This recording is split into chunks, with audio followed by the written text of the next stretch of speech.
They came under torchlight, as winter bowed its head to the thaw of early spring. 22 men, a priest at their helm, trudging through snowmelt and mud with crosses around their necks and fire in their hands. Word had spread of the lights, of the missing, of the journal that had somehow made its way to the bishopric archives through unnamed hands. Father Emile had returned not as a man of faith, but as a man with unfinished penance. He no longer sought answers. He sought erasure. The villagers watched from their thresholds as the procession wound toward the black citadel. None dared follow. Even now, fear had roots too deep in their bones. The children stayed indoors. The animals refused to graze on the northern hill. And high above, as dusk fell, the castle windows lit once more not with candles, nor fire, but with that same steady, unblinking glow. The gates stood open, not as an invitation, but as a statement. She was waiting. In the great hall, Adela von Crane wore mourning black,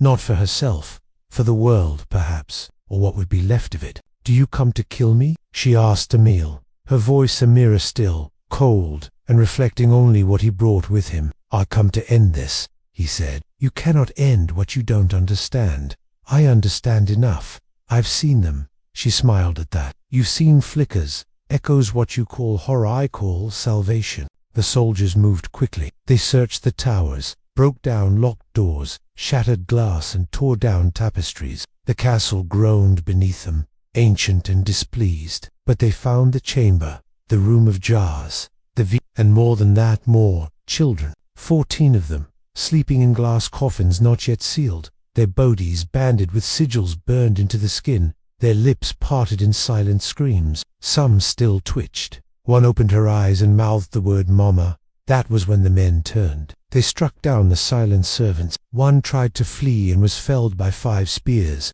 Another burst into blue flame, screaming with a voice not her own. The flames did not consume her skin. They consumed her shadow. In the chapel, Emile faced Adela one last time. "I saw the girl," he said. "The one in the vat.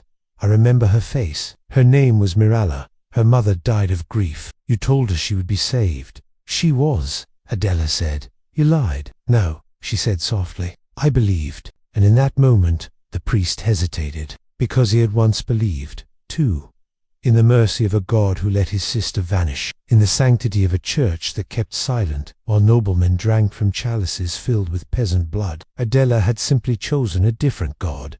Knowledge, continuance, flame, but belief without restraint is madness. He raised the crucifix, not to bless, but to bind, and the castle shook. Beneath their feet, glyphs lit up circles, letters, languages, long dead. The lights in the towers pulsed, then screamed a high, piercing frequency that cracked stone and flesh alike. 3 soldiers bled from the eyes. One vomited insects, another fell to his knees and began to chant in a child's voice, not his own. The light fought back, because the light remembered. Each soul, trapped in a jar, now wept, and with that weeping came fire. The torches of the intruders dimmed. The walls glowed with inner heat. The windows lit in sequence one by one until the entire citadel burned with a blue that no fire on earth had ever known. Adela stood in the center of it all, arms raised not in prayer, but in offering. "This is not your reckoning," she whispered to Emile. "It is mine, but you will carry it."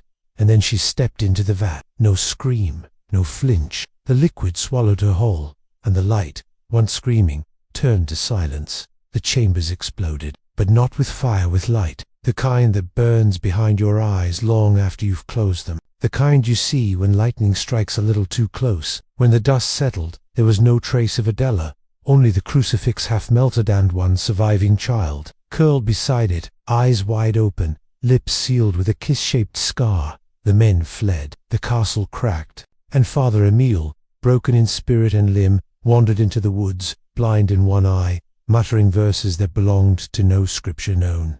He vanished 3 days later. Some say he was taken, others say he returned, but the castle remained, silent, until the lights began again. Years later,